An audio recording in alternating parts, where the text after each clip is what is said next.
एक बार प्रभु यीशु ने अपने चेलों को नाव में दूसरी ओर जाने के लिए कहा और स्वयं पहाड़ पर प्रार्थना करने के लिए चले गए। चेले जब नाव में दूसरी ओर जा रहे थे तब एक भारी तूफान उठा और उनकी नाव लहरों की थपेड़े खाकर डगमगा रही थी। यीशु के चेले बड़ी मुश्किल से नाव को स्थिर करने का प्रयास कर रहे थे।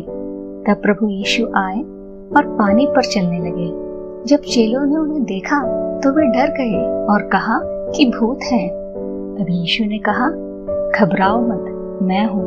पतरस ने यह सुनकर कहा कि प्रभु, अगर आप हैं तो मुझे आदेश दें कि मैं भी पानी पर चलूं और आपके पास आऊं। यीशु ने उसे आने के लिए कहा। तब पतरस नाव से उतरकर पानी पर चलने लगा। अचानक से उसने तूफान की ओर देखा और घबरा गया और तुरंत ही डूबने लगा।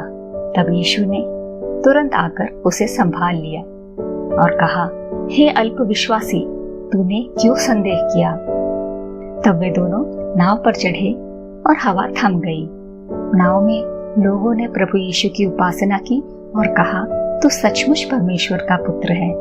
यह कहानी यह दर्शाती है कि जब भी हम मुसीबत में होते हैं तो सबसे पहले उस मुसीबत से निकलने का प्रयास स्वयं ही करने लगते हैं, अपनी सारी ताकत लगा देते हैं, परंतु हमारी स्थिति नहीं बदलती। परमेश्वर हमसे इतना स्नेह करते हैं कि हमें मुसीबत से निकालने के लिए स्वयं हमारे पास आते हैं। जब हम प्रभु को अंगीकार कर उन पर विश्वास करते हैं तब हमारे जीवन की परिस्थितियां बदलने लगती हैं।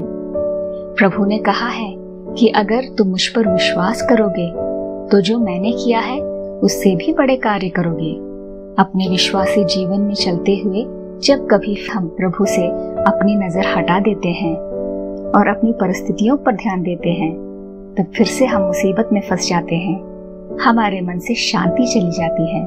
हर परिस्थिति में हमें अपनी नजर प्रभु यीशु पर टिका कर रखनी चाहिए ताकि हम किसी भी विपरीत परिस्थिति से क्यों न गुजर रहे हो, हमें उसमें डूबने का डर नहीं लगेगा और उससे पूरी तरह से बाहर निकल पाने का विश्वास हमें मिलेगा और उस परिस्थिति से हम पूरी तरह से विजयी होकर बाहर निकल भी पाएंगे।